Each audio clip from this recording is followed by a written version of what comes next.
And here is the Writer's Almanac for Sunday, the 4th of August, 2019. 1830, on this date, the plans for the city of Chicago were first laid out. There was a commission was appointed to make plans for a canal to connect to Chicago, the Des Plaines rivers, lay out some surrounding streets. The surveyor, James Thompson, drew up the first map covering just about 3/8 of a square mile. The city had a population of fewer than 100 people at the time, but it was the first official recognition of the municipality of Chicago, which thrived, of course. 1848, the canal opened up a waterway from Lake Michigan to the Mississippi. First rail line came through the same year.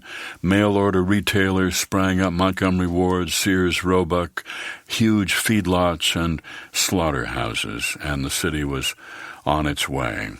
It's the birthday of Louis Armstrong, 1901, in New Orleans, in a very poor neighborhood called Storyville. He sang for pennies on the streets of the city. He would scoop up the coins, stuff them in his mouth so the bigger boys couldn't steal them, and they gave him the nickname Satchel Mouth, later shortened to Satchmo. He worked for a family of Russian Jews, the Karnofskys. They were delivering coal to apartments and rooms. They were very kind to him. They helped him buy a tin trumpet. And because of the Karnofskys, Louis Armstrong wore a Star of David pendant for the rest of his life. As a teenager, he played dances and funerals and played on the riverboats. He got to play with Bix Beiderbecke and Sidney Bechet, King Oliver, who took him to Chicago in 1924, whereupon Louis Armstrong formed his own band, the Hot Five, made more than 60 records between 1925 and 1928, which influenced everybody who followed after him. It's the birthday of Percy Bysshe Shelley, born in Sussex, England, 1792. Grew up in a wealthy family, went off to Oxford. They kicked him out of school for writing risque poetry and for being an atheist, and his family cut him off financially at the age of 19. He eloped to Scotland with a 16-year-old bride. He abandoned her in favor of Mary Godwin, and they went off to Europe. When he had some very productive years, he wrote Adonis, an elegy for John Keats, and Prometheus Unbound, a drama in verse. Died before he was 30, trying to sail along the coast of Spain.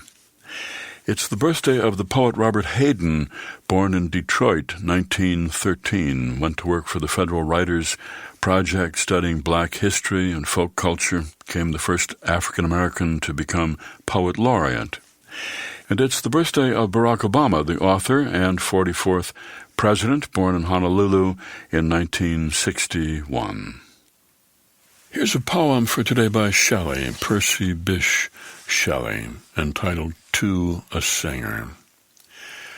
My soul is an enchanted boat, which like a sleeping swan doth float upon the silver waves of thy sweet singing, and thine doth like an angel sit beside a helm conducting it, whilst all the winds with melody are ringing.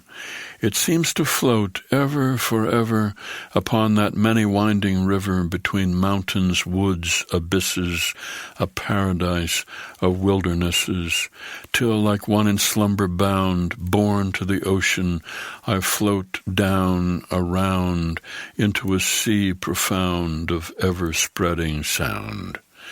Meanwhile, thy spirit lifts its pinions in music's most serene dominions, catching the winds that fan that happy heaven, and we sail on, away, afar, without a course, without a star, but by the instinct of sweet music driven, till through Elysian garden islets, by thee, most beautiful of pilots, where never mortal pinnace glided, the boat of my desire is guided.